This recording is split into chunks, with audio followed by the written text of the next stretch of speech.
আর একটা শেয়াল বনে বিচরণ করছিল। ও একটা ছোট্ট শাবক দেখতে পেল। ও ভাবলো, আজ একেই আমি খাবার হিসেবে গ্রহণ করব।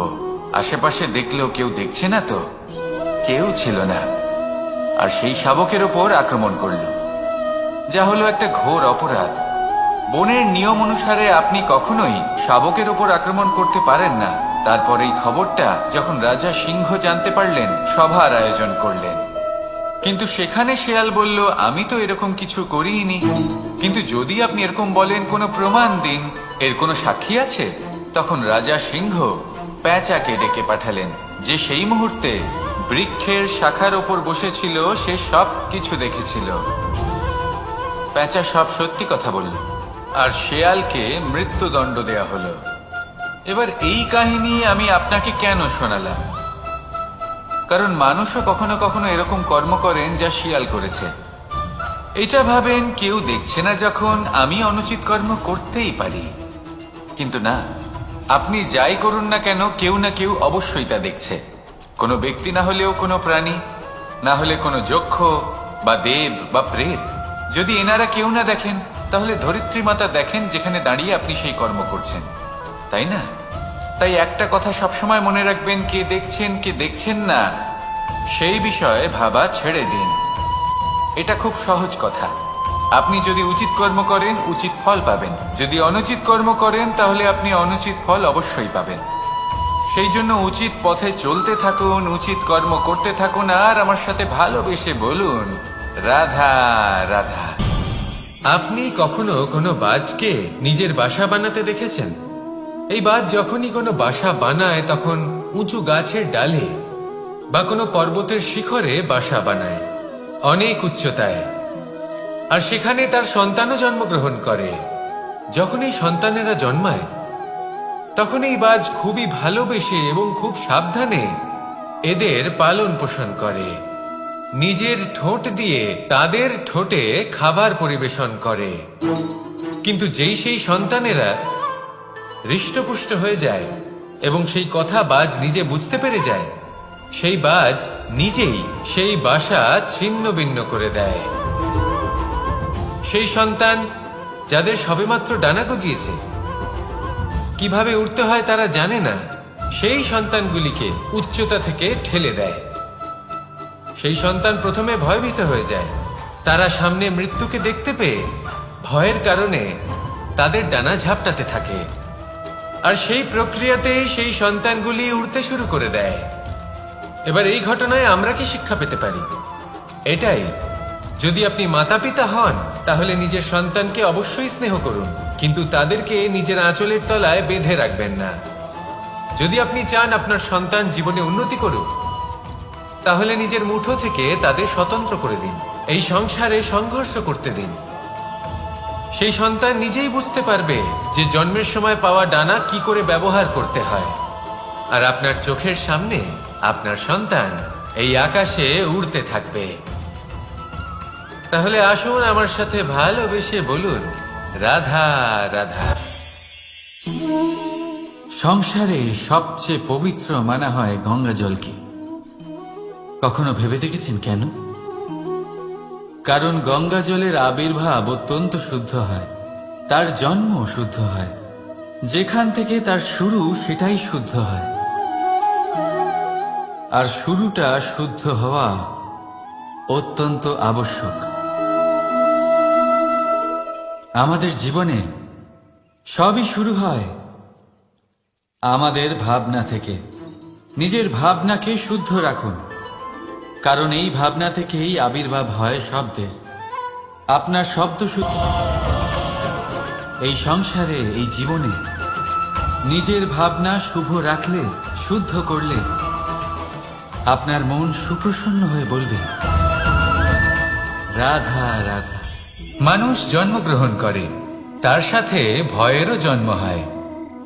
ছোটবেলা থেকেই আমাদের মনে কোনো না কোনো প্রকারের ভয় থেকেই যায়। কেউ এই বিষয়ে ভয় পায় যে তার কোনো বস্তু তার থেকে দূরে চলে যাবে। কেউ এই বিষয়ে ভয় পায় যে আমি নিজেকে হারিয়ে ফেলব। কেউ এই ভেবে ভয় পায় যে আমার প্রিয়জনেরা তারা যেন আমার থেকে দূরে না চলে যায়। কেউ এই ভেবে ভয় পায় যে আমরা যেন পথ না হারিয়ে ফেলি। আদি ইত্যাদি। কিন্তু সত্যি কথা বলতে ভেবে দেখুন, এই ভয় বাস্তবে কি? শুধুই একটা মনস্থিতি, আর কিছুই নয়। যা কিছু আপনি জীবনে পেয়েছেন তা একদিন আপনাকে হারাতে হবে। এই জীবন হলো আপনারই, কিন্তু তাও একদিন সমাপ্ত হবে। তাই ভয় পেয়ে কি লাভ? এই ভয় শুধু আপনাকে জীবন যাপন করা থেকে বাধা দিচ্ছে, আর কিচ্ছু নয়। পথ হারিয়ে ফেললেই বুঝতে পারবেন যে নতুন পথ কিভাবে বানাতে হয়। কিছু মানুষকে জীবন থেকে হারালে তবেই আপনি বুঝবেন যে আপনার আপনজনকে। এই ভয়ের কারণে ভীত হয়ে থাকবেন না। এই তারা নক্ষত্র অন্ধকারের অভাবে গুরুত্ব হারায়। শিবকেও মহাদেব হবার জন্য বিষপান করতে হয়েছিল।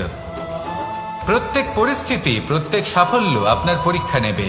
তাতে উত্তীর্ণ হওয়া হলো আপনার কর্ম। যখনই আপনি ভয় পাবেন বা সংকটের সম্মুখীন হবেন, তখন সাহসের সাথে তার সম্মুখীন হন। মনে রাখবেন, যে সম্মুখীন হতে জানে, সাফল্য তার সাথে সবসময় থাকে। আসুন আর আমার সাথে ভালোবেসে বলুন, রাধা রাধা। আমাদের হাতটা দেখুন। এই হাতে 5টা আঙুল আছে, যা ভিন্ন ভিন্ন ধরনের। একরকম কেন নয়? কারণ হলো প্রত্যেকের নিজের নিজের গুরুত্ব আছে, নিজের নিজের মাহাত্ম্য আছে। এরা ভিন্ন, তাই একত্রিত হয়ে মুষ্টিবদ্ধ করা সম্ভব, যার দ্বারা আমরা আত্মরক্ষাও করতে পারি, আবার আক্রমণও করতে পারি। যদি 5টি আঙুল সমান হতো, তাহলে মুষ্টিবদ্ধ হতে পারত না, নিজেদের মধ্যে বিভ্রান্তির সৃষ্টি করত। এবার এরকমই কিছু আমাদের সংসারেও হয়। আমাদের দেশ, যেখানে একটি ভূমির ওপর ভিন্ন ভিন্ন ধর্মের মানুষ বাস করেন, ভিন্ন ভিন্ন জাতি, ভিন্ন ধর্ম, ভিন্ন ভাষা। কিন্তু যদি আমরা এটা ভাবি যে কিভাবে এই দেশকে কল্যাণের পথে নিয়ে যাওয়া যায়, কিভাবে এর বিকাশ করা সম্ভব, তাহলে আমাদের একত্রিত হওয়া শিখতে হবে। যেইভাবে 5টা আঙুল একত্রিত হয়, মুষ্টিবদ্ধ হয়, সেইভাবেই আপনার যে ভাষাই হোক, যে ধর্মই হোক, যে জাতি হোক না কেন, ঠিক আছে, আবশ্যক হলো আপনার নিজের কর্মভূমির সাথে, আপনার ধরিত্রীর সাথে যুক্ত থাকা, সাথে থাকা। তবেই দেশের উন্নয়ন সম্ভব। তবেই এই দেশ স্বতন্ত্র থাকবে, সফল হবে, আর এই মন প্রসন্ন হয়ে বলবে, রাধা রাধা। যদি আমি আমার চোখ বেঁধে কোনো একটা নির্দিষ্ট দিকে নিজের সমস্ত শক্তি প্রয়োগ করে ছুটে যাই, তাহলে কি হবে? আমি কোথাও ধাক্কা খেতে পারি, নিজের ক্ষতি করতে পারি, কোথাও পড়ে যেতে পারি, তাই না? অর্থাৎ এটা নিশ্চিত এই কাজ আমার করা উচিত নয়। কিন্তু আজকের দিনে প্রত্যেকটা মানুষ এই কাজই করছেন, তাই না? কোনো কাজ করার পূর্বে সেই কাজের বিষয়ে সম্পূর্ণ তথ্য কোথায় সংগ্রহ করছেন? শুধু এটুকু জানেন যে এই কাজটা করলে কত ধন অর্জন করবেন আর কত নাম হবে, আর ব্যাস সামনে এগিয়ে যান। এটা উচিত নয়। পূর্ণরূপে যে কোনো কাজ করার আগেই সেই কাজের বিশ্লেষণ করে নেওয়া উচিত, তা বুঝে নেওয়া উচিত, এবং সেই বিষয়ে অবশ্যই খেয়াল রাখা উচিত যে আপনার শরীর এবং আপনার মন এই কাজ করার জন্য কি প্রস্তুত রয়েছে। যদি তা না হয়, তাহলে প্রথমে নিজেকে শুধরে নিন, তারপরে সেই কাজ করুন। যদি এইভাবে জীবনে সামনে এগোন, তাহলে সাফল্যের সম্ভাবনা জীবনে অনেক বেশি বেড়ে যাবে। তাহলে এটাই করুন, আর আমার সাথে ভালোবেসে বলুন, রাধা রাধা।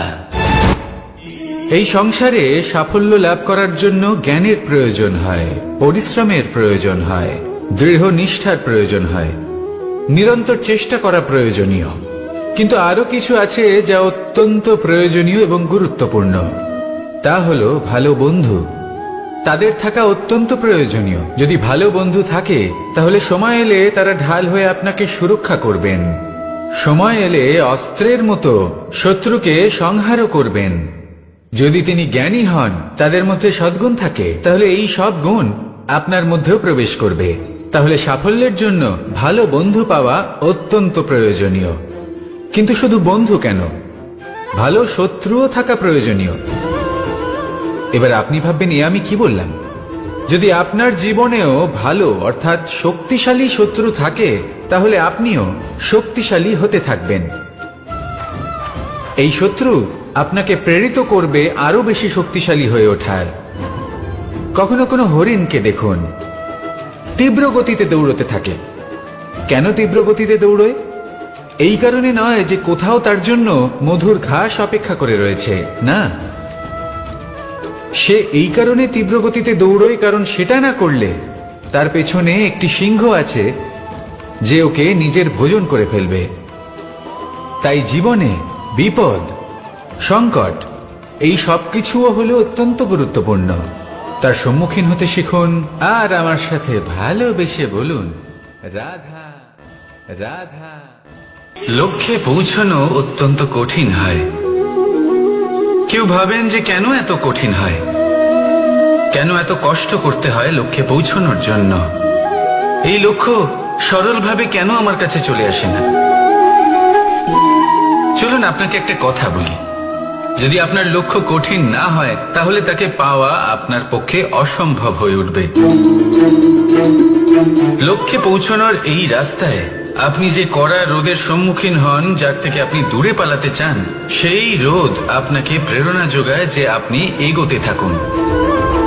ভাবুন একজন যাত্রী যে কিনা নিজের লক্ষ্যের দিকে যাচ্ছেন, সেই পথে উনি যদি একটু ছায়া পেয়ে যান আর উনি ওখানে বিশ্রাম নেন, তাহলে তার সাথে তার ভাগ্য গভীর নিদ্রায় সেখানে বিলীন হয়ে যায়। তাই পরিশ্রমের করা রোদের থেকে কখনো দূরে পালাবেন না। জীবনে শুধু সামনে এগোতে থাকুন দৃঢ়তার সাথে। আর লক্ষ্য সরল হোক, কঠিন হোক বা অত্যাধিক কঠিন হোক, একটা কথা মনে রাখবেন, যে জীবনের লক্ষ্যে পৌঁছতে পেরেছে সে লক্ষ্য প্রাপ্তির জন্য আফসোস কখনোই করে না। রাধা রাধা।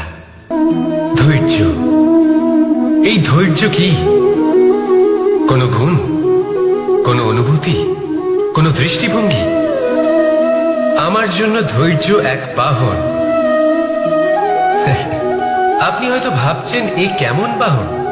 বাহন তো ঘোড়া হতে পারে, হাতি হতে পারে, উটও হতে পারে, কিন্তু ধৈর্যকে বাহন বানানো মানে? চলুন আপনাকে একটা কথা বোঝাই। পৃথিবীতে এমন কোনো বাহন নেই যে তার আরোহীকে আছড়ে ফেলেনি। সেটা উট হোক বা হাতি হোক বা ঘোড়া হোক, চলতে চলতে কখনো নড়বড় করেই বসে। তারপর সেই আরোহী পড়ে কারোর পায়, তারপর পড়ে তার নিজের নজরে। কিন্তু ধৈর্যরূপী বাহন কখনো কাউকে ফেলে না, কখনো না। না সেই আরোহী কারোর পায়ে পড়ে আর না তো নিজের নজরে।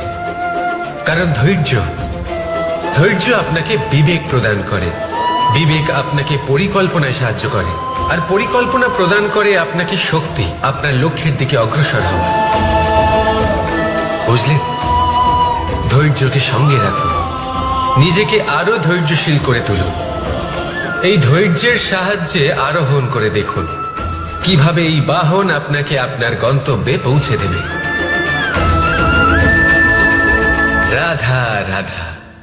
সংসারে এমন একটা ভ্রান্ত ধারণা রয়েছে যে সবকিছু ভাগ্যের দ্বারা পাওয়া যায়, কিন্তু ভাগ্য, প্রারব্ধ এ তো সকলের জন্যই সমান হয়। এটা তো ব্যক্তির উপরে নির্ভরশীল হয়, তার আকাঙ্ক্ষার উপরে নির্ভরশীল হয়, বাসনার উপরে নির্ভরশীল হয়, স্বভাবের উপরে নির্ভরশীল হয় যে উনি সেটা নিয়ে কি করেন। দেখুন, এই প্রসাদ কিন্তু সকলকেই দেওয়া হয়, কিন্তু তা গ্রহণ করবেন কিভাবে সেটা ব্যক্তির উপরে নির্ভর করে। আপনাকে এক উদাহরণ দিই। যেমন ধরুন, দুজন মানুষকে আমি একটা করে মাটির ডেলা দিলাম, সেটা নিয়ে তারা কি করবেন? একজন মানুষ তার ছোট ছোট ডেলা বানাবেন আর পথযাত্রীদের ওপরে ছুঁড়ে মারবেন, হাসি ঠাট্টা করবেন, তাদের বস্ত্র নোংরা করে দেবেন, সেটাতেই উনি আনন্দ পাবেন। অন্যদিকে দ্বিতীয় ব্যক্তি সেই মাটির ডেলা দিয়েই নিজের জন্য একটা কুঁড়ে ঘর বানাবেন। সেই কুঁড়ে ঘর যা রোদেতে, বৃষ্টিতে, ঝড়ে তাকে সুরক্ষিত রাখবে। অনুভূতি, এই অনুভূতি বদলাতে শিখুন। এই অনুভূতি অত্যন্ত গুরুত্বপূর্ণ। ভালোবাসাতেও এই অনুভূতি হলো অত্যন্ত গুরুত্বপূর্ণ। ভালোবাসা সে বন্ধুর সাথে হোক, মা বাবার সাথে হোক, ভাই বোনের সাথে হোক, স্ত্রীর সাথে হোক, যে কারোর সাথে হোক। মনে রাখবেন, এই হলো সেই অনুভূতি যা আপনার ভাগ্য নির্ধারণ করে থাকে। তাহলে আসুন আমার সাথে প্রেমের অনুভূতি নিয়ে বলুন, রাধা রাধা। লক্ষ্য, পথ আর সাফল্য, এই তিনটেই একে অপরের সাথে জড়িত, কিন্তু অনেকবার মানুষ এদের ঠিকভাবে বুঝতে পারেন না। তারা ভাবেন যে যেরকম লক্ষ্য হবে সেরকমই পথ হবে, সেই মতোই লক্ষ্য কঠিন হলে পথ কঠিন হবে, লক্ষ্য সরল হলে পথও সরল হবে। যদি আপনাকে আসল সত্যের সাথে অবগত করাই, তাহলে দেখবেন সবকিছুই এর উল্টো। লক্ষ্য নিজের পথ বানায় না, পথ সেটাই যেটা আপনি স্বয়ং নির্বাচন করে আপনি নিজে বানান। সেই অনুসারেই আপনি আপনার লক্ষ্যে পৌঁছতে পারবেন। সেই জন্য জীবনে যখনই লক্ষ্যে পৌঁছানোর পথের বিষয়ে আপনি কোনো সিদ্ধান্ত নেবেন, তাহলে তা ভেবে চিন্তে নেবেন, কারণ এই পথ অত্যন্ত গুরুত্বপূর্ণ। পথ যদি শুভ হয়, তাহলে লক্ষ্য আপনা থেকেই শুভ হয়ে যায়। তাহলে আসুন আমার সাথে ভালোবেসে বলুন, রাধা রাধা। ভাগ্য আর কর্ম, এই দুই এমন শব্দ যাকে ঘিরে সমগ্র সংসার। কেউ বলে আমার ভাগ্যে এটা ছিল না, যা পেলে আমার জীবন অন্যরকম হতো। কেউ বলে আমার গত জন্মের কর্ম নিশ্চয়ই এমন ছিল, যে কারণে এই জন্মে এরকম ভাগ্য পেয়েছি আমি। এসব বাদ দিন আর একবার শান্ত চিত্তে ভাবুন। আপনি বুঝতে পারবেন যে ভাগ্য আর কর্ম এই দুই এই জন্মের। তফাৎ শুধুমাত্র এটাই যে যদি ভাগ্যের কথা বলা রাধা রাধা নাম, কত সাধারণ একটা বিষয়। প্রত্যেক মানুষ যে জন্ম নেয় তাকে একটা নাম দেওয়া হয়, যা সে পেয়ে থাকে তার মাতা পিতার দ্বারা, না হলে তার গুরুর দ্বারা, বা কোনো আত্মীয়ের দ্বারা, বা কোনো কাছের মানুষের দ্বারা। এই নামের সাথে সে আস্তে আস্তে বেড়ে ওঠে। কিন্তু এটাই কি সেই নাম? এই নামই কি সবকিছু? কখনোই নয়। একটা নাম সেটা যা আপনি জন্মের সময় লাভ করেন, যে নামে আপনি কর্মের পথে অগ্রসর হন। আরো একটা নাম সেটা যা আপনি আপনার কর্মের দ্বারা অর্জন করেন, আর এই নামেই আপনাকে সবাই যুগ যুগ ধরে মনে রাখে। আপনার আসল নাম সেটা নয় যা আপনাকে জন্মের সময় দেওয়া হয়েছিল। আপনার আসল নাম সেটা যেটা আপনি আপনার কর্ম দ্বারা লাভ করেছেন, কারণ সেই লাভের পেছনে প্রচুর প্রয়াস লুকিয়ে থাকে, অনেক পরিশ্রম লুকিয়ে থাকে। কিন্তু যদি আপনি চান যে মানুষ আপনার নাম মনে রাখে, তাহলে আপনাকে কর্মের পথে অগ্রসর হতেই হবে, শুভ কর্ম করতে হবে, অনর্গল চেষ্টা করে যেতে হবে, মহান কাজ করতে হবে। আর বিশ্বাস করুন, আপনি একটা মহান নামের ফল অবশ্যই লাভ করবেন। রাধা রাধা।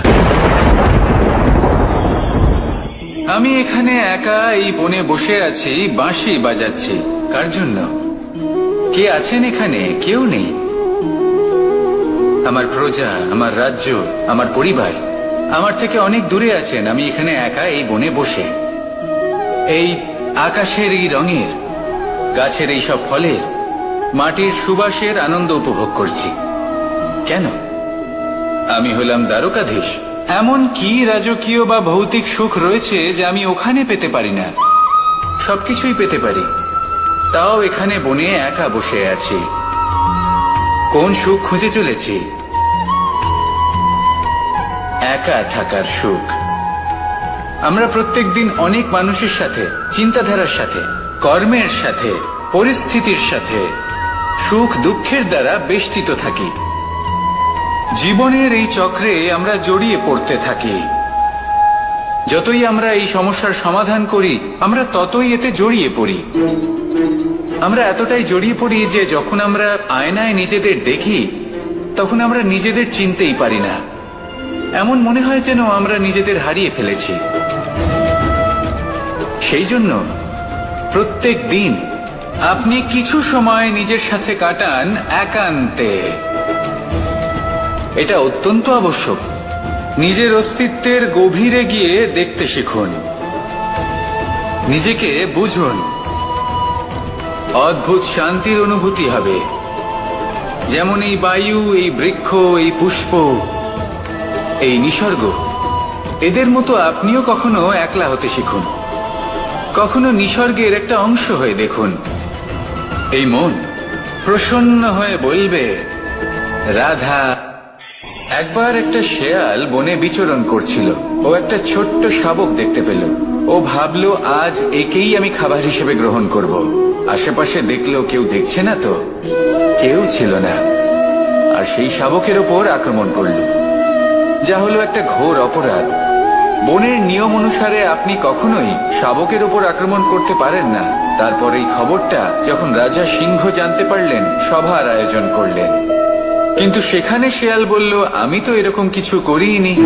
কিন্তু যদি আপনি এরকম বলেন, কোনো প্রমাণ দিন, এর কোনো সাক্ষী আছে?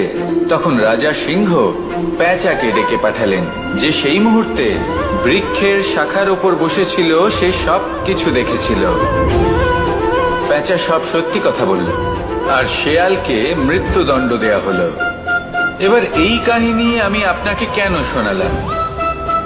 কারণ মানুষও কখনো কখনো এরকম কর্ম করেন যা শিয়াল করেছে। এটা ভাবেন কেউ দেখছে না, যখন আমি অনুচিত কর্ম করতেই পারি। কিন্তু না, আপনি যাই করুন না কেন, কেউ না কেউ অবশ্যই তা দেখছে। কোনো ব্যক্তি না হলেও কোনো প্রাণী, না হলে কোনো যক্ষ বা দেব বা প্রেত। যদি এনারা কেউ না দেখেন, তাহলে ধরিত্রী মাতা দেখেন, যেখানে দাঁড়িয়ে আপনি সেই কর্ম করছেন, তাই না? তাই একটা কথা সবসময় মনে রাখবেন, কে দেখছেন কে দেখছেন না সেই বিষয়ে ভাবা ছেড়ে দিন। এটা খুব সহজ কথা। আপনি যদি উচিত কর্ম করেন, উচিত ফল পাবেন। যদি অনুচিত কর্ম করেন, তাহলে আপনি অনুচিত ফল অবশ্যই পাবেন। সেই জন্য উচিত পথে চলতে থাকুন, উচিত কর্ম করতে থাকুন, আর আমার সাথে ভালোবেসে বলুন, রাধা রাধা। বাহ,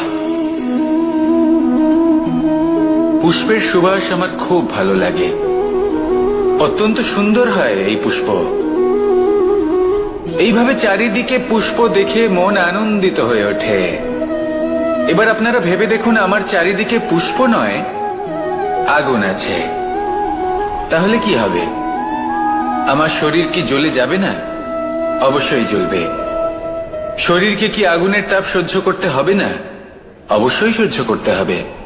এটাই হলো প্রকৃতির নিয়ম। এই নিয়ম কিন্তু আমরা সবাই জানি, কিন্তু আমাদের মধ্যে বেশিরভাগ মানুষ এই বিভ্রান্তি নিয়ে বাঁচি যে এই যে প্রকৃতির নিয়ম, তা আমার উপর প্রযোজ্য নয়। তা কিন্তু নয়। আমাদের চতুর্দিকে এই যে নিসর্গ রয়েছে, আমরা তার কতটা ক্ষতি করি সেটা একবার ভেবে দেখুন।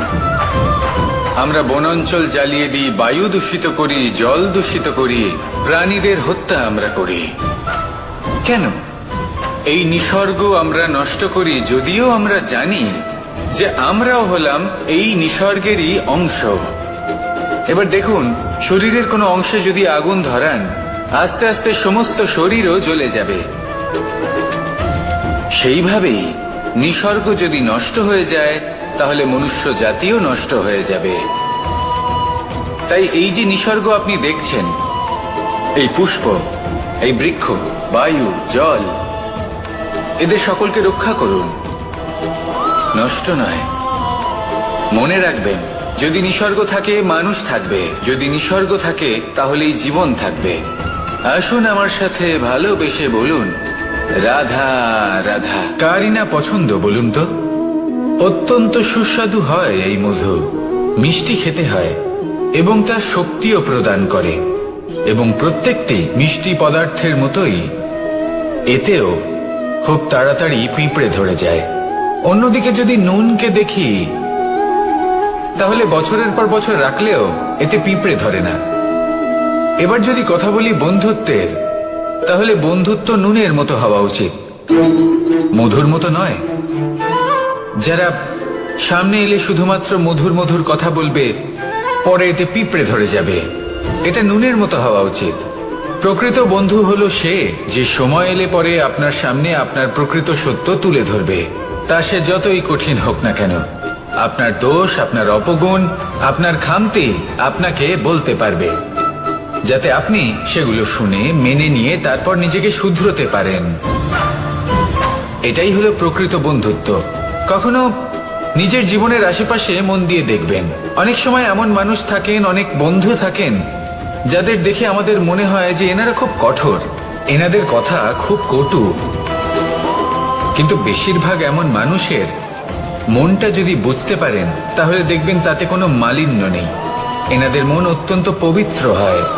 যদি আপনার জীবনেও এমন কোনো ব্যক্তি থেকে থাকে, এমন বন্ধু থাকে, তাহলে তাদের আগলে রাখুন আর আমার সাথে ভালোবেসে বলুন, রাধা রাধা। যতক্ষণ আমরা এই সংসারে জীবিত ততক্ষণ আমাদের সাথে সবকিছু থাকে, আমাদের ধন, সুখ স্বাচ্ছন্দ্য, আমাদের মিত্রগণ, আমাদের পরিবার, এই সমাজ, এই সবকিছু আমাদের সাথে থাকে। যেদিন আমরা এই সংসারকে ত্যাগ করব, এদের মধ্যে কেউ আমাদের সাথে যাবে না, না ধন, না স্বাচ্ছন্দ্য, না সম্পত্তি। এই সকল মানুষ, এই সমাজ, এরা শুধুমাত্রই শ্মশান পর্যন্ত আমাদের সাথে থাকতে পারবেন। তারপরে যদি আমাদের সাথে কিছু যেতে পারে তাহলে তা শুধুই আমাদের ধর্ম। আর এই সংসারে আমরা নিজেদের যে সুনাম রেখে যাই সেটা সম্ভব শুধুমাত্র কর্মের দ্বারা। সেই জন্য সংসারে যতদিন পর্যন্ত জীবিত আছেন, যদি কিছু অর্জন করতে চান তাহলে ধর্ম অর্জন করুন, ধর্মের বিষয়ে স্পষ্টতা অর্জন করুন এবং কর্ম অর্জন করুন। এটাই হবে আপনার অতীত এবং এটাই হবে আপনার ভবিষ্যৎ, এবং এটাই সকলকে প্রেরণা প্রদান করবে। আসুন আমার সাথে ভালোবেসে বলুন, রাধা রাধা। যখনই কোনো যাত্রায় যাব বলে মনে করি তখনই আমরা প্রস্তুত থাকি আসন্ন বিপদের জন্য বা সংকটের জন্য। যেমন যদি আমাদের মনে হয় যে আজকের পরিবেশ খুব ঠান্ডা হবে, তাহলে আমরা গরম বস্ত্র ধারণ করি বা সেটাকে সাথে নিয়ে যাই। যদি মনে হয় যে বৃষ্টি হতে পারে বা বৃষ্টি হয়ে চলেছে, আমরা দেখছি, তাহলে আমরা একটা ছাতা সাথে নিয়ে নিই। আমরা প্রস্তুত থাকতে চাই এবং এটাই উচিত, এবং সেই কারণেই আমরা যাত্রায় সাফল্য লাভ করি। কিন্তু যদি আমরা কথা বলি জীবনযাত্রা নিয়ে, যা কিনা সব থেকে বেশি গুরুত্বপূর্ণ, তাহলে তার জন্য আমরা পূর্ণরূপে প্রস্তুত থাকি না। আশেপাশের মানুষ, এই সমাজ, আমাদের সাথী, আমাদের মিত্ররা যে কোনো মুহূর্তে বদলে যেতে পারেন। সেই জন্য আমরা নিজেদেরকে কখনো সাবধান করি না, কখনোই নিজেদের প্রস্তুত করি না। আমাদের এটা কখনোই মনে হয় না যে এরকম হতে পারে, আর সেই কারণেই শেষে গিয়ে আমরা অত্যন্ত দুঃখ পাই। একটা অমূল্য শিক্ষা আছে যেটা আমাদের লাভ করা উচিত, সতর্ক থাকা উচিত। এই জীবনযাত্রার জন্য শুধুমাত্র এই পরিবেশের বিষয়ে তথ্য সংগ্রহ করা বা তাকে অনুমান করা, এটুকু হলেই চলবে না। আমাদের আশেপাশের মানুষজনকে দেখতে হবে, তাদের স্বভাব পরিস্থিতির ওপর নজর রাখতে হবে। যখন তারা রং পাল্টাচ্ছেন নজর রাখতে হবে, তা অত্যন্ত আবশ্যক। পরিবর্তন আপনার জীবনে অবশ্যম্ভাবী, সঠিকভাবে তার সম্মুখীন হন। আসুন আমার সাথে ভালোবেসে বলুন, রাধা। এই সংসারের সব থেকে বড় সুখ কি? কেউ বলবেন নিজের লক্ষ্য প্রাপ্ত করা, কেউ বলবেন ধন উপার্জন করা, কেউ বলবেন নিদ্রাই সব থেকে বড় সুখ, কেউ বলবেন রাজ্য লাভ করা, আবার কেউ বলবেন মাতার হাত থেকে খাবার খাওয়া, আদি ইত্যাদি। কিন্তু যদি সত্যি কথা বলি, এই সংসারের সব থেকে বড় সুখ হলো সেবা করা। কখনো কাউকে সেবা করে দেখুন। এই সেবা দ্বারা অন্য কোনো মানুষের আশীর্বাদ লাভ করাতেই সুখ রয়েছে। আপনার সেবা ভাব দ্বারা যখন কোনো মানুষ নিজের অন্তরাত্মা থেকে আপনাকে আশীর্বাদ করে, তার থেকে বড় সুখ আর কিছুই নেই। কারণ প্রত্যেক মানুষের মধ্যে ঈশ্বর বাস করেন। নরের সেবাই হলো নারায়ণের সেবা। নিষ্কাম সেবা করাই হলো সব থেকে বড় সুখ। তাই নিজের অন্তরে সেবার এই ভাব জাগ্রত করুন। যে সুখের কথা আমি বলছি, সেই সুখ অনুভব করেই দেখুন। এই মন সুপ্রসন্ন হয়ে বলবে, রাধা রাধা। বাহ, পুষ্পের সুবাস আমার খুব ভালো লাগে। অত্যন্ত সুন্দর হয় এই পুষ্প। এইভাবে চারিদিকে পুষ্প দেখে মন আনন্দিত হয়ে ওঠে। এবার আপনারা ভেবে দেখুন, আমার চারিদিকে পুষ্প নয়, আগুন আছে। তাহলে কি হবে? আমার শরীর কি জ্বলে যাবে না? অবশ্যই জ্বলবে। শরীরকে কি আগুনের তাপ সহ্য করতে হবে না? অবশ্যই সহ্য করতে হবে। এটাই হলো প্রকৃতির নিয়ম। এই নিয়ম কিন্তু আমরা সবাই জানি, কিন্তু আমাদের মধ্যে বেশিরভাগ মানুষ এই বিভ্রান্তি নিয়ে বাঁচি যে এই যে প্রকৃতির নিয়ম তা আমার ওপর প্রযোজ্য নয়। তা কিন্তু নয়। আমাদের চতুর্দিকে এই যে নিসর্গ রয়েছে, আমরা তার কতটা ক্ষতি করি সেটা একবার ভেবে দেখুন। আমরা বনাঞ্চল জ্বালিয়ে দিই, বায়ু দূষিত করি, জল দূষিত করি, প্রাণীদের হত্যা আমরা করি। কেন? এই নিসর্গ আমরা নষ্ট করি, যদিও আমরা জানি যে আমরাও হলাম এই নিসর্গেরই অংশ। এবার দেখুন, শরীরের কোনো অংশে যদি আগুন ধরান, আস্তে আস্তে সমস্ত শরীরও জ্বলে যাবে।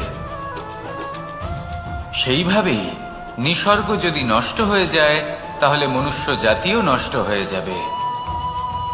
তাই এই যে নিসর্গ আপনি দেখছেন, এই পুষ্প, এই বৃক্ষ, বায়ু, জল, এদের সকলকে রক্ষা করুন, নষ্ট নয়।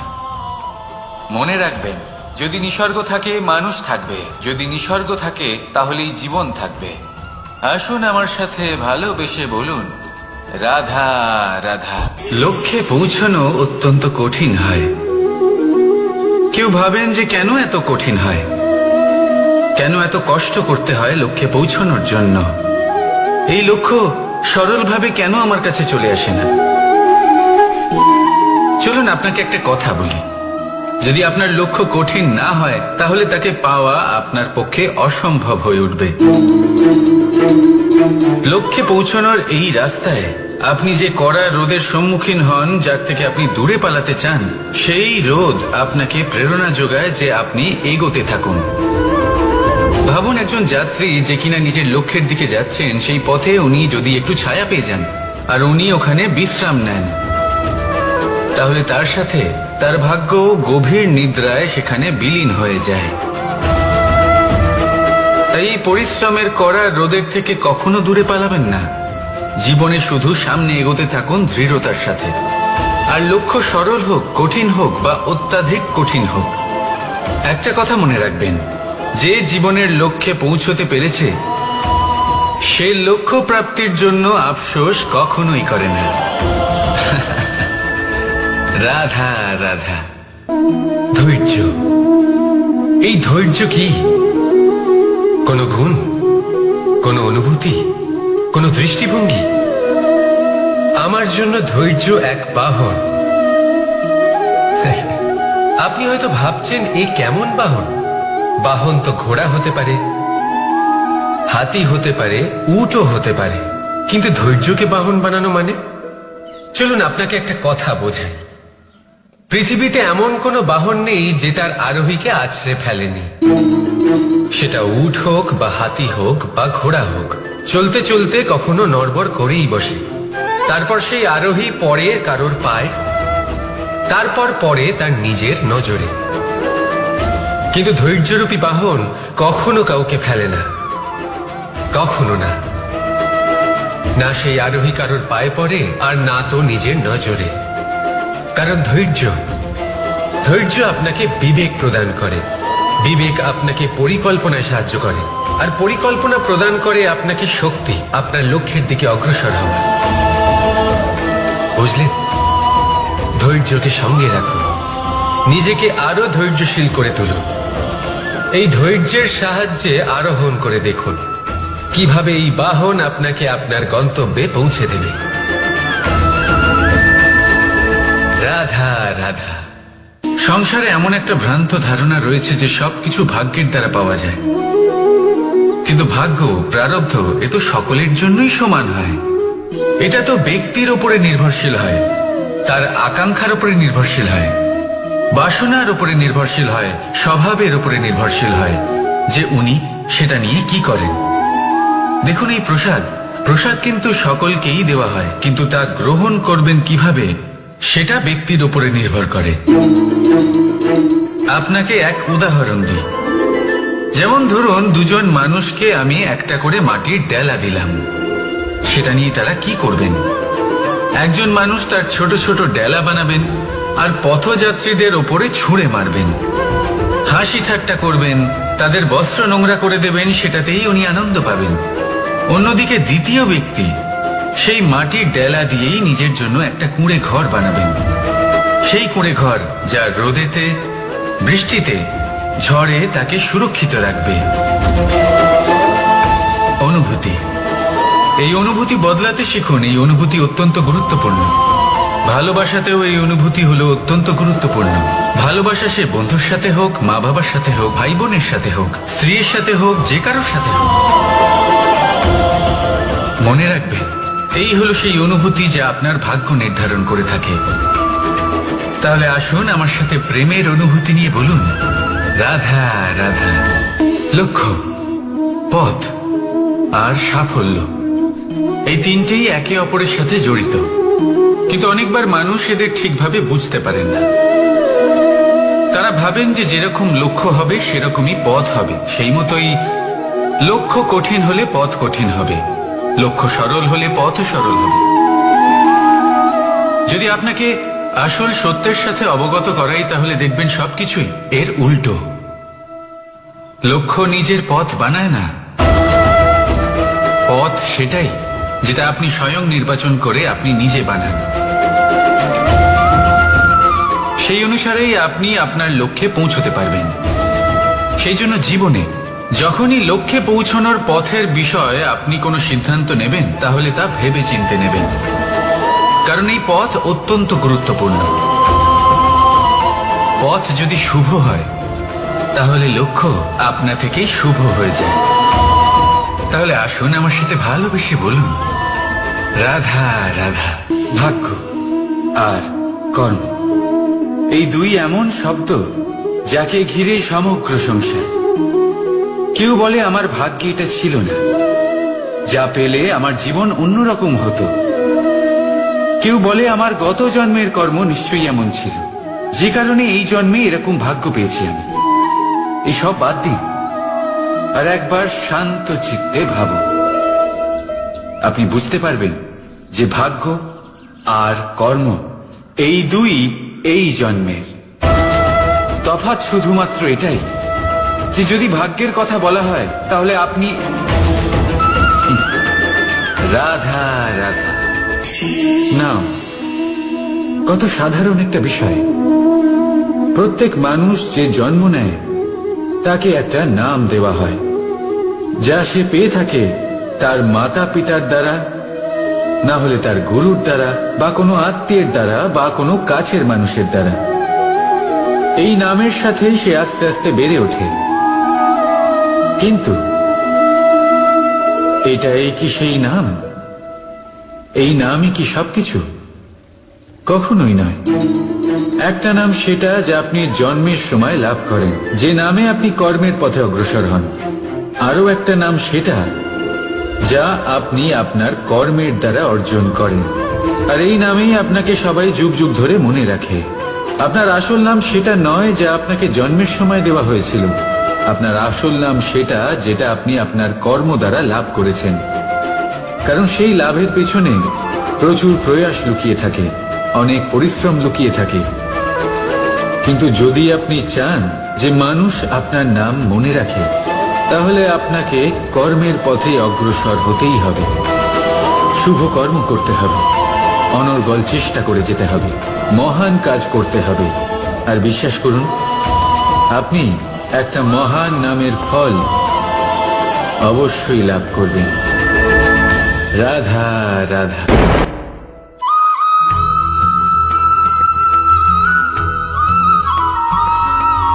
মধু কারই না পছন্দ বলুন তো? অত্যন্ত সুস্বাদু হয় এই মধু, মিষ্টি খেতে হয় এবং তা শক্তিও প্রদান করে। এবং প্রত্যেকটি মিষ্টি পদার্থের মতোই এতেও খুব তাড়াতাড়ি পিঁপড়ে ধরে যায়। অন্যদিকে যদি নুনকে দেখি, তাহলে বছরের পর বছর রাখলেও এতে পিঁপড়ে ধরে না।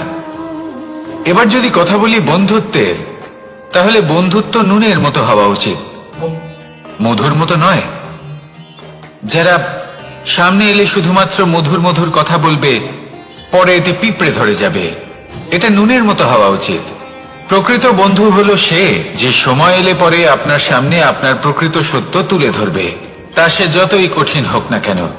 আপনার দোষ, আপনার অপগুণ, আপনার খামতি আপনাকে বলতে পারবে, যাতে আপনি সেগুলো শুনে মেনে নিয়ে তারপর নিজেকে শুধরোতে পারেন।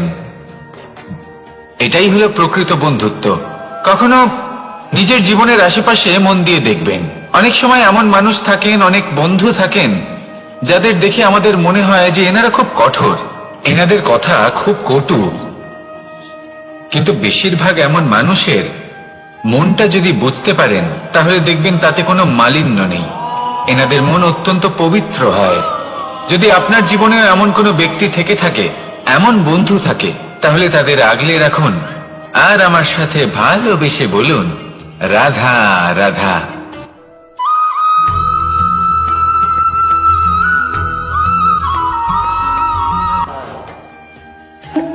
কেমন আছেন আপনারা?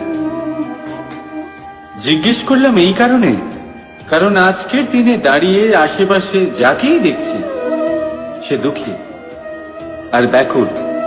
সে ভাবে সংসারে সব থেকে বেশি দুঃখ শুধু তার জীবনেই আছে, সব থেকে বেশি সমস্যা তার জীবনেই আছে।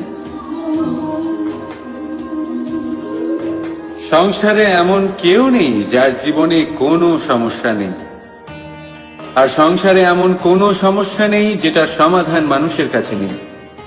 কিন্তু সেই সমাধান খোঁজার জন্য নিজের বন্ধ দ্বারগুলিকে খুলে এগিয়ে যেতে হবে, সাহস করে এগিয়ে যেতে হবে। কিন্তু কিছু মানুষ কি করে, নিজের মাথায় হাত দিয়ে কোনো এক কোণায় বসে নিরাশ হয়ে নিজের ভাগ্যকে তিরস্কার করে। না, এটা কখনোই করবেন না। কর্ম করুন, এগিয়ে যান, সাহস দেখান, আর সব থেকে জরুরি কথা, সংযম হারাবেন না।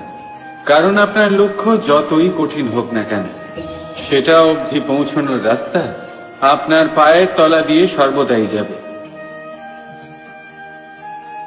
রাধা রাধা।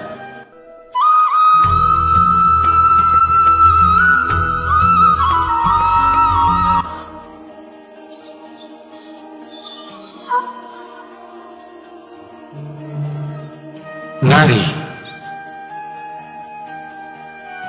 পুরুষরা যাকে নাম দিয়েছেন ত্রিয়া, কেন দিয়েছেন, কে দিয়েছেন, কেউ তা জানে না।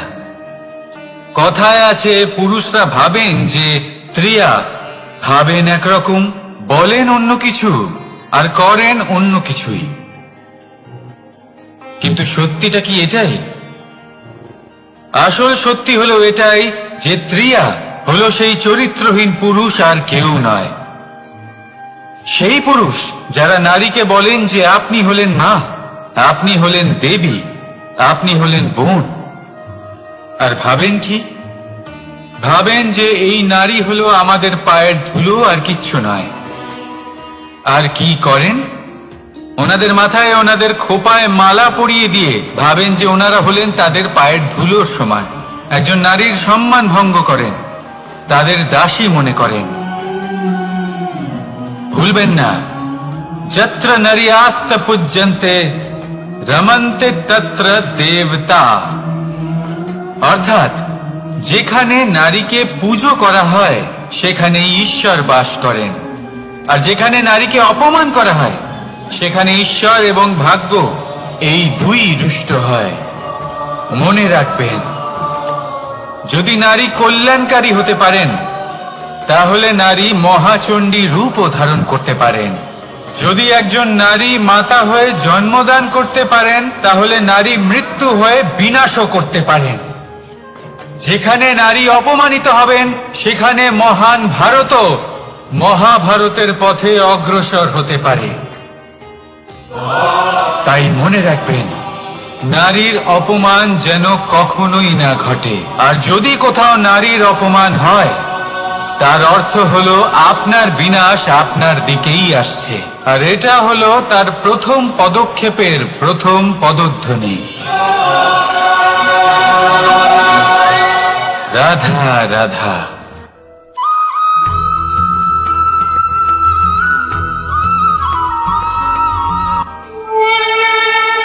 দুঃখ কি, ভয় কি, এদের কিছুটা এইভাবে ভাবা যেতে পারে।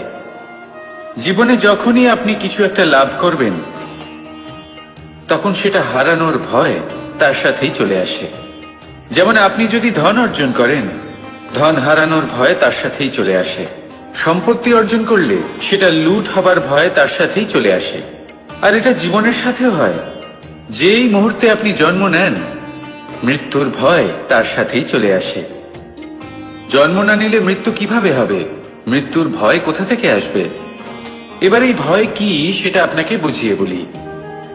এই ভয় যদি মনের মধ্যে থাকে, জীবনে থাকে, তাহলে যা কিছু লাভ করবেন, সুখ, সম্পত্তি, সুবিধা, ধন, এইগুলি লাভ করার একটা আনন্দ থাকে, এদের সাথে জীবনযাপন করার একটা আনন্দ থাকে। এই ভয় সেই আনন্দ আপনার থেকে কেড়ে নেয়। ধরে নিন কাল আপনার মৃত্যু হতে চলেছে। এবার কালকের মৃত্যুর ভয় আজই মনে পুষে রাখলে, তাহলে এই ভয় আজকের সুখ, আজকের শান্তি আপনার থেকে কেড়ে নেবে। ভয় এটাই করে। সেই জন্য মনে রাখবেন, ভয়ের সঙ্গ আপনি ত্যাগ করে দিলে জীবন যাপনের যে সুখ তা চিরকাল আপনার সাথে থাকবে। আসুন আর আমার সাথে ভালোবেসে বলুন, রাধা রাধা।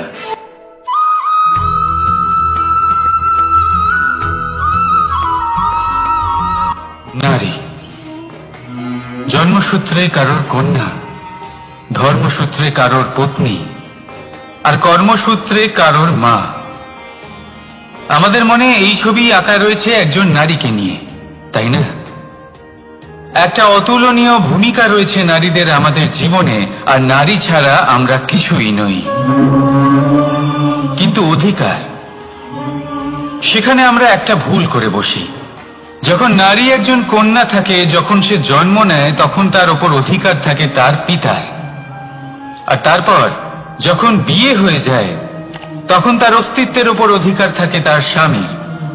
আর যখন তিনি মা হন, তখন নিজেই তিনি জীবনের সমস্ত অধিকার দিয়ে দেন তার সন্তানকে। কিন্তু আমরা কি কখনো এটা ভেবেছি, এই জীবন হলো তার নিজের? যে নারী সবার কল্যাণ করছেন, তার জীবনের অধিকারও তার কাছেই থাকা উচিত, তাই না? তার নিজের জীবনের সিদ্ধান্ত সে নিজেই নিতে পারেন, নিজেই নিজের ভাগ্যের রচয়িতা হতে পারেন। আর এর জন্য আমাদের নিজেদের পাল্টাতে হবে, দৃষ্টিভঙ্গি পাল্টাতে হবে। কারণ এই ধারণা সেটা আজ বা কালকের ব্যাপার নয়, এটা ঘটে চলেছে বহু বছর ধরে, আর চলতেই থাকবে যদি আমরা এটা না বদলাই। আর এটা তখনই সম্ভব হবে যখন আমরা নিজেদের মধ্যে পরিবর্তন আনব। তাই আজকের পর থেকে, এই মুহূর্ত থেকে, কোনো নারীর ওপর অকারণ অধিকার স্থাপনের আগে সহস্রবার ভেবে দেখবেন। কারণ যখন নারী নিজের অধিকার কেড়ে নিতে বাধ্য হবেন, তখন শুধু এবং শুধুমাত্র বিনাশই ঘটবে। রাধা রাধা।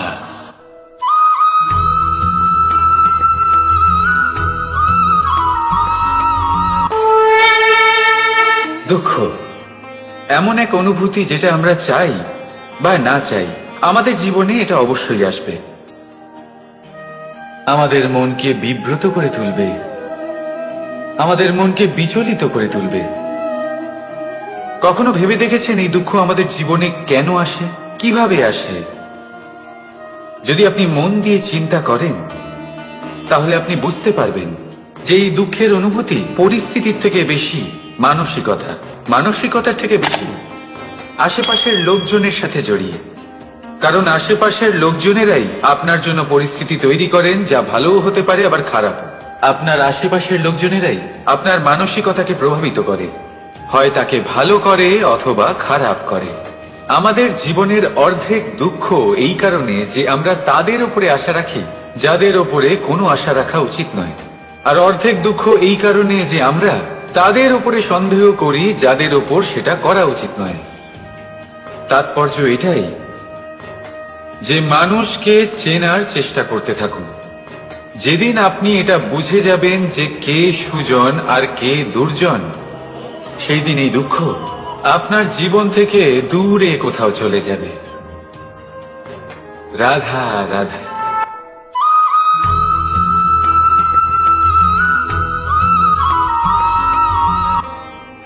সংসারে এসেছিল এই সংসারকে প্রেমের শিক্ষা দেওয়ার জন্য, এই জীবনের সুখের অনুভূতি আসলে কি তা শেখানোর জন্য। কিন্তু যদি সত্যি কথা বলি, তো আমি নিজেই প্রতিদিন প্রেমের নতুন নতুন স্বরূপ দেখতে পাই, প্রেমের একটা নতুন অনুভূতি প্রত্যেক নতুন দিনে। আর তার কারণ হলো এই প্রেম অনন্ত, এ হলো দৈব। প্রেম হলো এই সংসারের সব থেকে বড় ঢাল এবং সব থেকে বড় অস্ত্র। এই প্রেম ছাড়া না কোনো ন্যায় হয় আর না কোনো শাস্ত্র, না জীবন আছে আর না অন্ত। এবার যদি এই প্রেম মনের মধ্যে বাস করতে শুরু করে,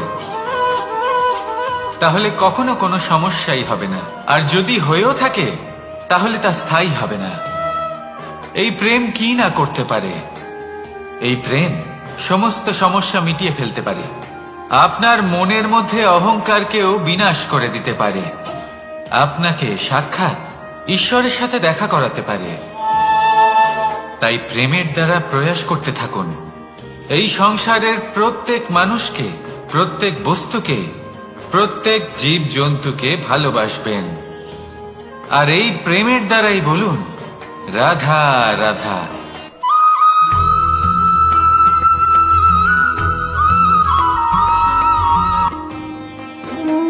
কর্ম, ধর্ম আর কর্তব্য, এই তিনটি একে অপরের সাথে জড়িত। আর অনেক সময় এই তিনটি পালন করতে করতে আমাদের সেই ব্যক্তির সামনে গিয়ে দাঁড়াতে হয়, তার বিরুদ্ধেই যেতে হয়, যাকে আমরা সব থেকে বেশি ভালোবাসি। কিন্তু সেইখানে এই যুদ্ধ কোনো ব্যক্তিগত যুদ্ধ থাকে না, এ হলো কর্ম, ধর্ম আর কর্তব্যের যুদ্ধ। এটা সরল নয়, অত্যন্ত কঠিন হয় তার সম্মুখীন হওয়া যাকে আমরা সব থেকে বেশি সম্মান করি। কিন্তু আমাদের তো আমাদের ধর্মের পথে চলতেই হবে, কারণ আমরা কর্মবদ্ধ, কর্তব্যবদ্ধ, আর এটাই করা উচিত। শুধু এটুকু মনে রাখবেন, যদি আপনার উদ্দেশ্য শুভ হয়, আপনার ভাবনা শুভ হয়, আপনি যদি কর্ম, ধর্ম আর কর্তব্যের পথে অগ্রসর হন, তাহলে এই প্রক্রিয়াতে যদি আপনাকে আপনার আরাধ্যেরও সামনে দাঁড়াতে হয়, তাহলেও আপনার কোনো ক্ষতি হবে না। তাহলে আসুন আর আমার সাথে ভালোবেসে বলুন রাধা রাধা।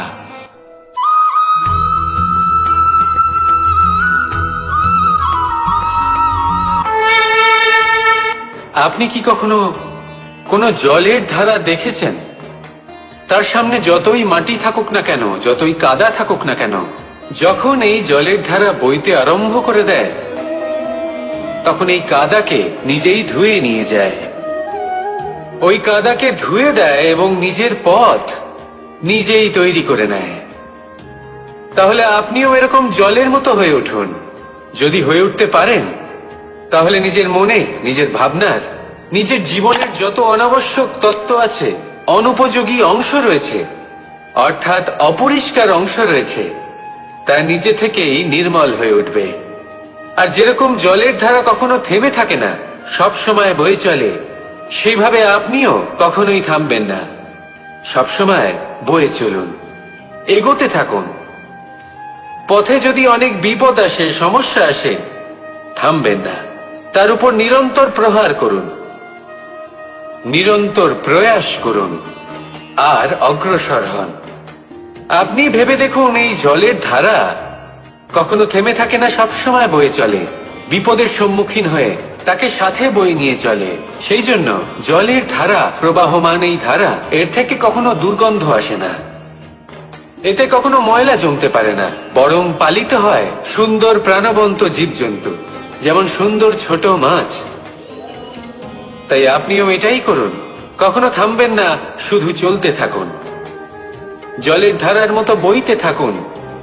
আপনি আপনার লক্ষ্য অবশ্যই খুঁজে পাবেন, আর তার সাথে নিজের অন্তরের যে মালিন্য রয়েছে, তা আপনি নিজেই নিজের থেকে দূরে করে দেবেন। তাহলে আসুন আর আমার সাথে ভালোবেসে বলুন রাধা রাধা।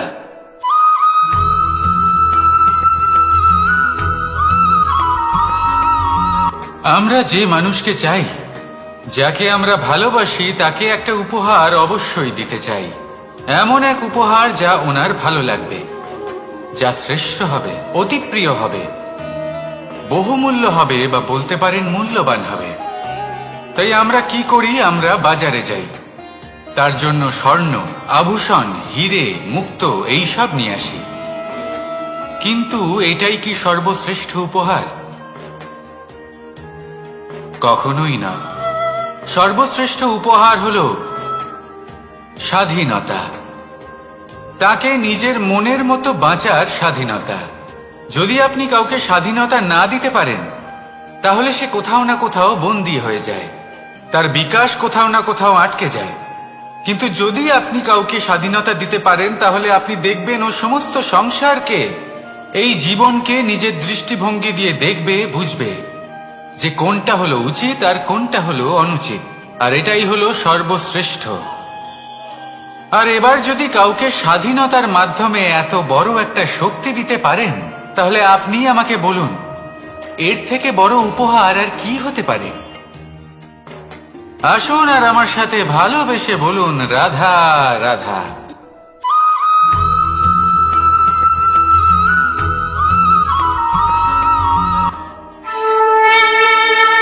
এই সংসারে আমাদের জীবনের সবথেকে বড় দোষ কি আপনি জানেন?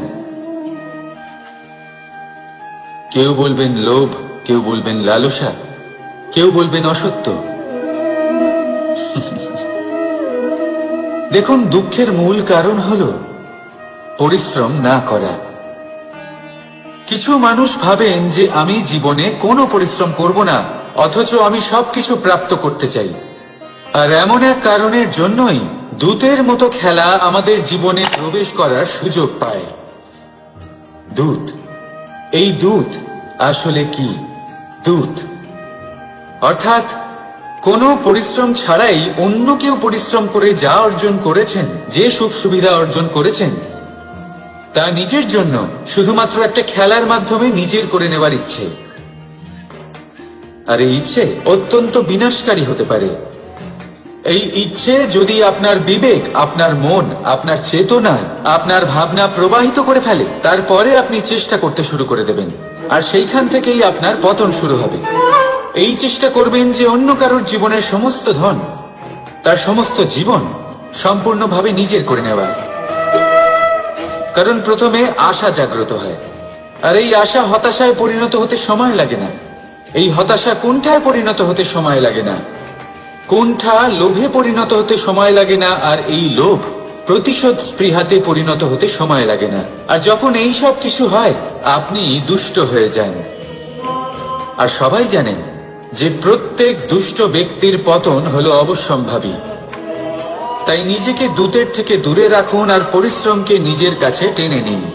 জীবনে আপনার যা যা স্বপ্ন রয়েছে, যা আপনি করতে চান, শুধুই পরিশ্রম দ্বারা অর্জন করুন। তাহলে তাই করুন, আর আমার সাথে ভালোবেসে বলুন। তাহলে দুঃখের সময়, তার সংকটের সময় তাকে সঙ্গ দিন আর পাশে এসে দাঁড়ান। এই মন প্রসন্ন হয়ে বলবে, রাধা রাধা।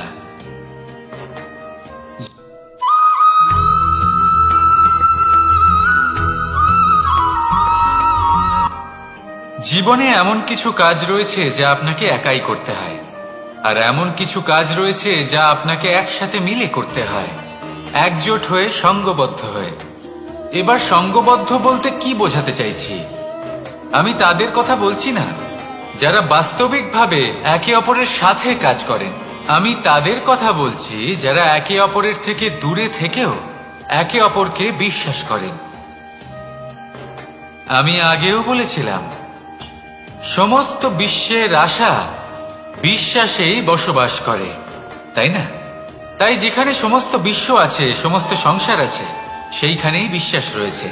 তাই আপনার আশেপাশে এমন দল সঙ্গবদ্ধ করুন যাদের আপনার ওপর বিশ্বাস আছে আর যাদেরকে আপনি বিশ্বাস করতে পারেন। তাহলে আসুন আর আমার সাথে ভালোবেসে বলুন, রাধা রাধা।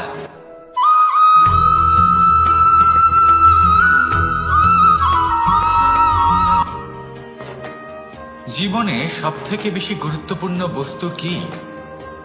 বাড়ি, বাহন, সোনা, ধন। যদি আমি সত্যি বলি তাহলে জীবনে সব থেকে বেশি গুরুত্বপূর্ণ বস্তু কোনো বস্তুই নয়।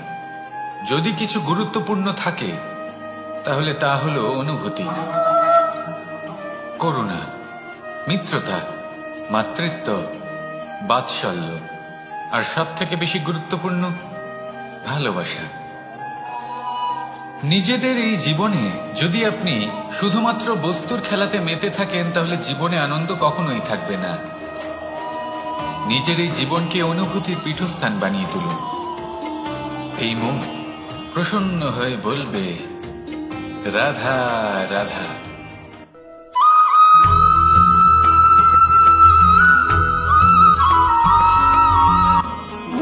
আপনি কখনো কোনো সাধারণ পাখি দেখেছেন, যেমন বাবুই? সে কি করে? সে কোনো গাছের ডালে নিজের বাসা বানায়। এবার সেইখানে বাসা বানানো সহজ ব্যাপার, কারণ সামগ্রী আশেপাশেই পাওয়া যায়।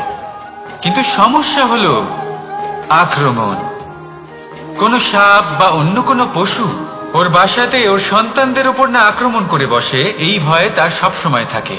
আর এটা সব থেকে কঠিন ব্যাপার এদের জন্য, নিজের বাসায় নিজের সন্তানদের সুরক্ষা। আর বাজ পাখি, যদি আমরা বাজের কথা বলি তাহলে তারা কি করে? বাজ পাখি কোনো উঁচু পাহাড়ের শিখরে, কোনো পাথরের খাঁজে নিজের বাসা তৈরি করে। এবার ওখানে বাসা বানানো একেবারেই সহজ ব্যাপার নয়, কারণ সামগ্রী আশেপাশে পাওয়া যায় না, দূর থেকে নিয়ে আসতে হয়। কিন্তু সেইখানে আক্রমণের ভয়ও কখনোই থাকে না। এইভাবে উচিত রূপে ও নিজের বাসা রক্ষা করতে পারে, নিজের সন্তানদের রক্ষা করতে পারে। এর সারমর্ম হলো এটাই, যদি সমস্যা বড় হয় তাহলে সমাধানও উচ্চমানের হওয়া উচিত। একটা বাজ পাখির মতো ভাবা আরম্ভ করে দিন। জীবনে যে কোনো সমস্যা ছোট মনে হবে। রাধা রাধা।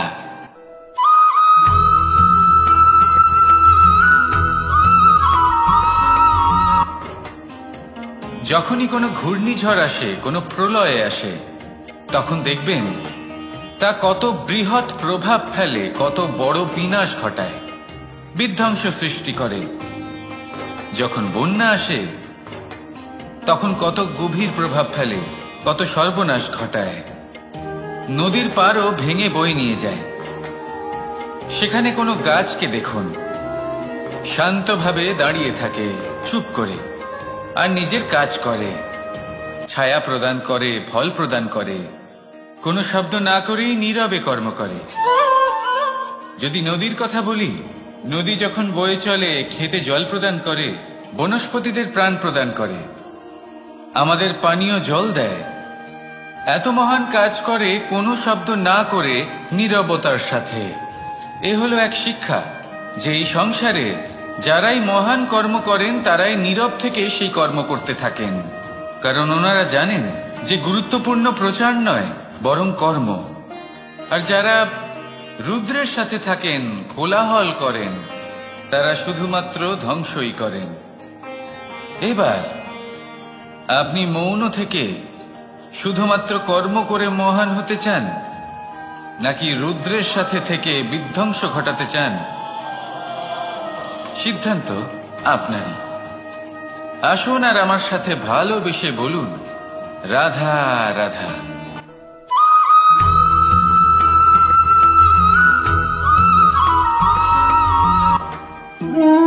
মানুষ জীবনে সবসময় সুখ পেতে চান, কিন্তু এই সুখ এটা আসলে কি? এই সুখের আসল রূপ কি? আমি বলি, সুখের আসলে দুটি রূপ হয়, বাহ্যিক সুখ, আত্মিক সুখ। আর এটা ঠিক তেমনই হয় যেরকম আমাদের শরীরের সাথে জড়িত ছায়া আর আমাদের শরীরের মধ্যে বসবাসকারী আত্মার। যদি ছায়ার কথা ভেবে দেখেন তাহলে বুঝতে পারবেন, আমাদের শোবার সময় ভোরবেলা এই ছায়া অনেক বড় হয়ে যায়। যখন এই সূর্য মাথার উপরে চলে আসে, তার তাপ বেড়ে যায়, তখন এই ছায়া ছোট হয়ে যায়। আর যেই অন্ধকার নেমে আসে, এই ছায়া আপনার সঙ্গ ত্যাগ করে। এরকমই হয় বাহ্যিক সুখ। আর এবার কথা বলি আমাদের শরীরের মধ্যে বসবাসকারী এই আত্মা, এই আত্মা কখনো আমাদের সঙ্গ ত্যাগ করে না, সব সময় আমাদের সাথে জড়িয়ে থাকে। এরকমই হয় আত্মিক সুখ, যা সব সময় আমাদের সাথে থাকে। আত্মিক সুখ কারোর সেবা করে, আত্মিক সুখ কাউকে সাহায্য করে, আত্মিক সুখ প্রেম বোধের, যা কখনো আমাদের সঙ্গ ত্যাগ করে না। সেখানে বাহ্যিক সুখ, যতক্ষণ আপনি সম্পন্ন কিছু মানুষ এবং সুবিধার সাথে আছে, এই বাহ্যিক সুখ আপনার সাথে থাকবে। সম্পন্নতা চলে গেলে, মানুষজন চলে গেলে, সুখ সুবিধা চলে গেলে বাহ্যিক সুখও চলে যায়। তাহলে এই আত্মিক সুখ খুঁজে নিন এবং সেই সুখের সাথেই বলুন, রাধা রাধা।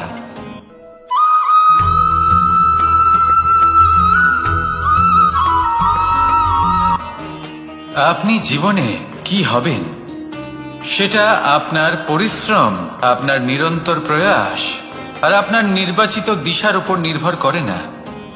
এটা নির্ভর করে আপনার সঙ্গতির উপরেও। এই সঙ্গতি যা হলো অত্যন্ত গুরুত্বপূর্ণ। প্রকৃতিও আমাদের এটাই শেখায় বিভিন্ন উদাহরণ দিয়ে। যদি আপনাকে একটা উদাহরণ দিই, কখনো বাতাসের প্রবাহ লক্ষ্য করবেন। এই বাতাসের প্রবাহ যখন কোনো পুষ্পকে স্পর্শ করে, সেও সুগন্ধে পরিপূর্ণ হয়ে যায়। এই বাতাসের প্রবাহ যখন কোনো নালীর উপর দিয়ে প্রবাহিত হয়, তখন সেও সুগন্ধহীন হয়ে যায়। এই সঙ্গতির প্রভাব যা মানুষকে কোথা থেকে কোথায় নিয়ে যেতে পারে আপনি জানতেও পারবেন না। এ হলো সঙ্গতির প্রভাব, যেখানে চানার সাথে গুড়ও মিশে যেতে পারে। এ হলো সঙ্গতিরই প্রভাব, যেখানে একটা সাধারণ পাথর স্বর্ণের সাথে মিশে গিয়ে একটা রত্নে পরিণত হতে পারে। তাই এই সঙ্গতির বিষয়ে বিশেষ খেয়াল রাখবেন। আপনি কার সাথে মিশছেন, কি বলছেন, কি শিখছেন, আপনার অস্তিত্বের উপর তাদের কি প্রভাব পড়ছে, সব লক্ষ্য করবেন। আর আমার সাথে ভালোবেসে বলবেন, রাধা রাধা।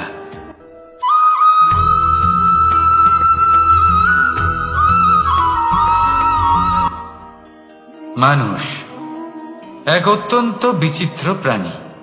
পরিকল্পনা করে, ষড়যন্ত্র করে, প্রচেষ্টা করে, কাউকে পরাজিত করার চেষ্টাও করে। সাপকে একটা দড়ি মনে করে হাতে চেপে ধরার চেষ্টা করে, কিন্তু একটা কথা বুঝতেই পারে না, সময়ের এই সাপ, এটা হাতে চেপে ধরাই যায় না। আর আপনি যা করবেন তা আবার ফিরে আসবে আপনারই সামনে। দেখুন, এতে কিছুই যায় আসে না যে আপনি কুম্ভকারের পুত্র নাকি কৃষ্ণের পুত্র। যদি আপনি অনুচিত কর্ম করেন, তাহলে আপনার সাথেও অনুচিতই হবে। অশুভ কর্ম করলে আপনার সাথেও অশুভই হবে। কুরু বংশ অত্যন্ত মহান বংশ ছিল। এই কুরু বংশ কি হলো তার সাথে? একটা গোটা বংশ বয়ে গেল, কারণ ওনাদের উদ্দেশ্য অশুভ ছিল। অন্যদিকে 5 জন বনবাসী পাণ্ডব মহাভারত বিজয়ী হলেন, কারণ তাদের উদ্দেশ্য শুভ ছিল।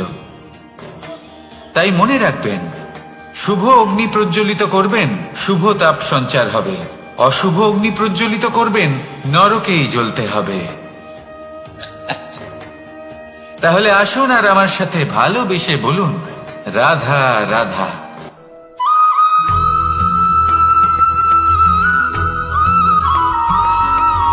অগ্নি চতুর্থ তত্ত্ব, সব থেকে বেশি গুরুত্বপূর্ণ, কিন্তু তার থেকেও বেশি ভয়াবহ। কখনো অগ্নিকে নিয়ন্ত্রিত রূপে উনুনে জ্বলতে দেখেছেন? এই অগ্নি আমাদের খাবার বানাতে সাহায্য করে, যা আমাদের শক্তি প্রদান করে। কিন্তু এই অগ্নি যখন বিচলিত হয়ে, অনিয়ন্ত্রিত হয়ে কোন বনের আগুন হয়ে ওঠে, তখন মহা বিনাশ ঘটে যায়। আপনারই অন্তরের ঊর্জা হলো এই অগ্নি। এটা আপনার শক্তিও, আপনার ক্রোধ। একে ব্যবহার কিভাবে করবেন তা আপনারই হাতে। যদি কোনো ব্যক্তি নিজের অন্তরের এই ঊর্জাকে ব্যবহার করেন শক্তির রূপে, তাহলে সে বিকাশ ঘটাতে পারে, নির্মাণ ঘটাতে পারে। কিন্তু যদি কোনো ব্যক্তি তার অন্তরের ঊর্জাকে বিধ্বংসী অস্ত্র বানিয়ে ফেলেন, তাহলে নিশ্চিত রূপে মহা বিনাশ ঘটতে পারে, যাতে বিনাশ তারও অবশ্যই হবে। অনেক বছর পূর্বে এমনই এক আগুনের দ্বারা এই সুন্দর পৃথিবীর নির্মাণ হয়েছিল, আর অনেক বছর পূর্বে এমন এক আগুনেই সমস্ত জীব এবং সংসার বিলুপ্ত হয়ে গেছিল। এবার আপনি আপনার অন্তরের ঊর্জা দ্বারা বিনাশ ঘটাতে চান নাকি নির্মাণ ঘটাতে চান, সেই সিদ্ধান্ত আপনারই। আসুন আমার সাথে ভালোবেসে বলুন, রাধা রাধা।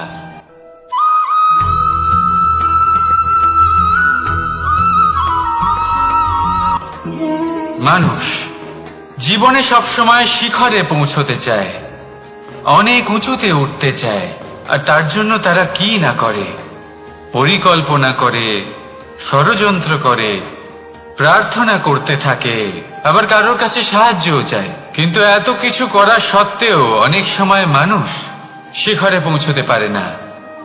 যদি পৌঁছেও যায় তাও খুব তাড়াতাড়ি নিচে নেমে আসে। এর কারণ কি? একটা উদাহরণ দিয়ে বোঝানো যাক। এই হলো ময়ূর পেখম, আর এই হলো পাথর।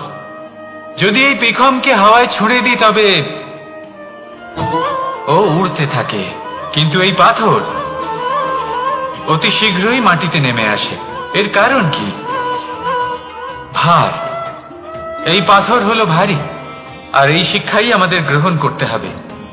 ঠিক এইভাবেই যদি আমাদের মন দ্বন্দ্ব আর অহংকার দ্বারা পরিপূর্ণ হয়ে থাকে, তাহলে তা কখনোই শিখরে পৌঁছবে না।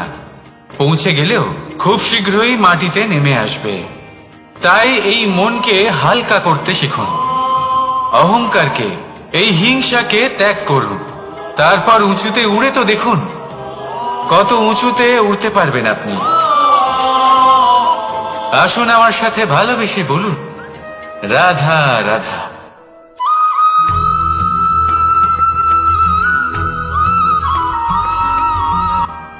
কখনো কখনো এমন হয় আমরা আমাদের বাড়ির উঠোনে বীজ বপন করি, আর তা বিকশিত হয় একটা সুন্দর বৃক্ষে। তার শাখাগুলি প্রতিবেশীর বাড়ি পর্যন্ত পৌঁছয়। ফলের বর্ষণ প্রতিবেশীর বাড়িতেও হয়ে থাকে, আর আমরা ভাবি গাছ আমরা উৎপন্ন করব আর ফল খাবেন আপনারা। এই কেমন কথা হলো? আপনাকে এই কথা বুঝতে হবে যে এসব হলো ভৌতিক বস্তু, সাংসারিক বস্তু। কখনো নিজের বাড়ির বাগানে ভালোবাসার গাছ বপন করে দেখুন, তার শাখাও প্রতিবেশীর বাড়ি পর্যন্ত পৌঁছবে, ফলের বর্ষণ সেখানেও হবে। কিন্তু সেই ফল চাইতে আপনাকে যেতে হবে না, সেই ফল দ্বিগুণ মাত্রায় আবার আপনার কাছেই ফিরে আসবে। তাই নিজের বাড়িতে আর নিজের মনে ভালোবাসার গাছ উৎপন্ন করুন।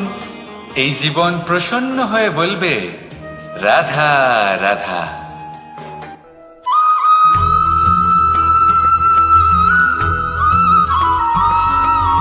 আজ আমি আপনাকে এমন এক গল্প শোনাবো যা আমার নন্দ বাবা আমাকে শুনিয়েছিলেন যখন আমি ছোট ছিলাম। কাহিনী একজন সাধু আর একজন বিছের। একবার এক সাধু নদীর পাড়ে স্নান করছিলেন। উনি দেখলেন যে জলের প্রবাহে একটা বিছে ভেসে যাচ্ছে। তার প্রাণ বাঁচানোর জন্য উনি তাকে তুলে নদীর পাড়ে রাখার চেষ্টা করলেন, কিন্তু যেই সেই বিছেকে উনি হাতে তুললেন, সেই বিছে ওনাকে কামড়ে দিল। সাধু আবার চেষ্টা করলেন, সেই বিছেকে হাতে নেওয়াতে সে আবার তাকে কামড়ে দিল। আরো একবার চেষ্টা করাতে ওনার শিষ্য ওনাকে জিজ্ঞেস করল, এ আপনি কি করছেন গুরুদেব? এসব কি হচ্ছে? আপনি তারই প্রাণ বাঁচানোর চেষ্টা করছেন যে আপনাকে কামড়ে দিচ্ছে। গুরুদেব উত্তর দিলেন যে ও বিছে হয়েই নিজের কর্ম করছে, নিজের প্রবৃত্তি, নিজের ব্যবহার বদলাচ্ছে না। তাহলে আমি সাধু হয়ে তা কেন বদলাবো? এর তাৎপর্য হলো সরল, যে সংসারে কিছু মানুষ আছেন যারা হয়তো খারাপ, দুষ্ট প্রকৃতির, আর হয়তো তারা কখনোই বদলাবেন না, কখনোই কোনো পরিবর্তন আসবে না। কিন্তু তার মানে এই নয় যে আমরা আমাদের কর্ম করা ছেড়ে দিই, আমরা আমাদের প্রচেষ্টা ছেড়ে দেব। আগে না, আমাদের তো করতেই হবে, কারণ ইতিহাস সাক্ষী আছে যে এই চেষ্টা এই সংসারের ধারাকেও বদলে দিতে পারে। তাহলে আপনিও আসুন আর আমার সাথে ভালোবেসে বলুন, রাধা রাধা।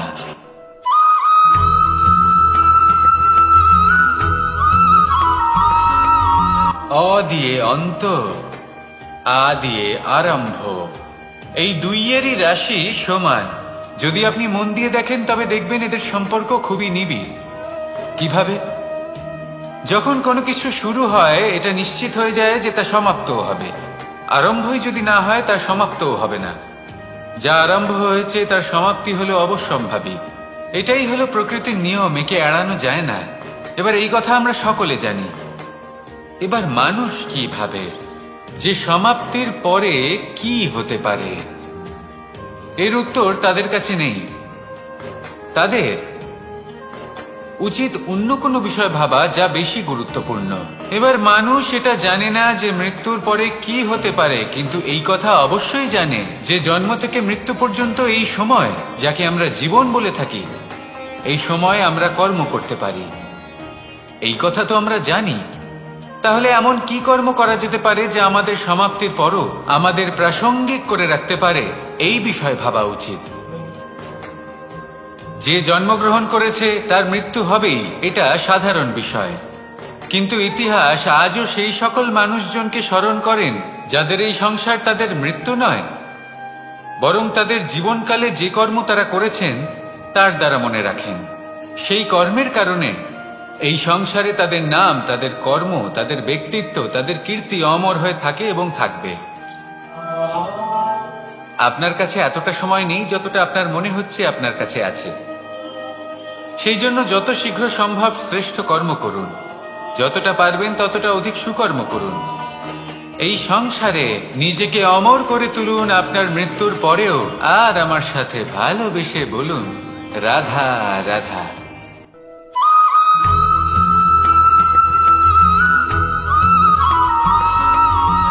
আপনি কখনো কোনো পাখি দেখেছেন?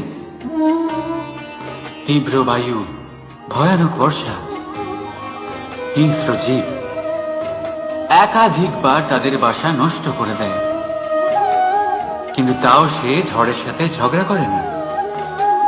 সে কখনো বর্ষাকে হিংসে করে না, আর না সে হিংস্র পশুদের ওপর প্রতিশোধ নেয়। সে শুধু স্থান পরিবর্তন করে, অন্য কোনো শক্ত ডালে আবার নিজের বাসা বানাতে উদ্যোগী হয়, আর তারপর সফল হয়ে নিজের পরিবার প্রতিষ্ঠা করে। আর তারপর কিছু মাসের মধ্যেই তার ছোট সন্তানদের আকাশে ডানা মেলে উড়তে দেখা যায়। অন্যদিকে একটি সাপ প্রহারের প্রতিশোধ নেওয়ার উদ্দেশ্যে মানুষের বসতিতে প্রবেশ করে, আর শেষে সে নিজেই মারা যায়। এই শিক্ষাই আমাদের মানুষদের জন্য প্রযোজ্য। প্রতিশোধের আগুনে মানুষ স্বয়ং ভস্ম হয়ে যায়, উত্থান থেকে পতনের দিকে নিয়ে যায়। তাই যদি জীবনে উন্নতি করতে হয় তবে পরিবর্তনের চিন্তা নিয়ে কর্ম করুন, নয়তো প্রতিশোধ আপনাকে রসাতলে তলিয়ে দেবে।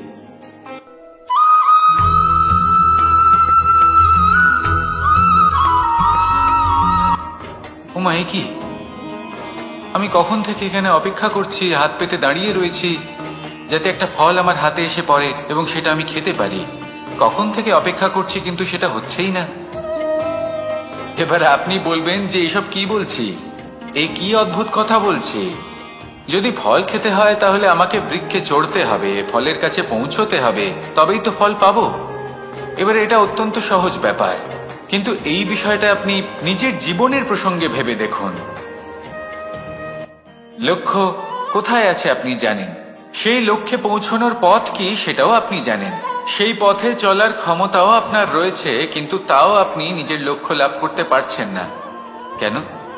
কারণ আপনি অপেক্ষা করছেন যে লক্ষ্য আপনার সামনে চলে আসবে, কিন্তু তা হয় না। লক্ষ্য সে যাই হোক না কেন, ধন হোক, প্রেম হোক, কোনো সম্মান হোক বা মোক্ষ হোক, যদি আপনি তার দিকে অগ্রসর না হন তাহলে ফল প্রাপ্তি অসম্ভব ব্যাপার।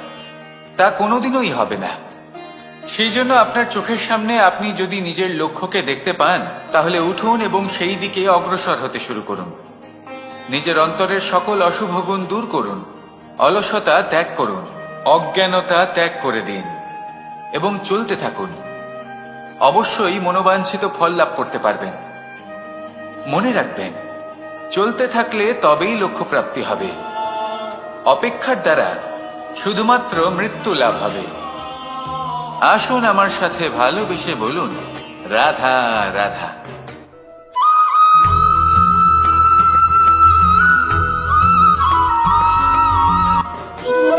সংসারে সব থেকে কঠিন কাজ কি?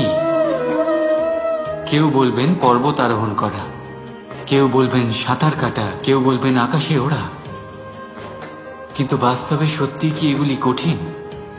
আসলে যদি দেখা যায় তো এগুলি কিছুটা আলাদা। যে কাজ আমরা করতে অভ্যস্ত নই, আমরা তাকে কঠিন ভেবে নিই। যেমন সাঁতার কাটা আলাদা, পাহাড়ে ওঠার কলা আলাদা, আকাশে ওড়ার কলা আলাদা। যেমন কিছু মানুষ গণিত আর বিজ্ঞানকে কঠিন ভেবে নেয়, কিন্তু বাস্তবে এটা সাহিত্যের থেকে কিছুটা ভিন্ন, কঠিন নয়। দেখুন, এই সংসারে কঠিন কিছুই নেই, শুধু একে অপরের থেকে কিছুটা ভিন্ন।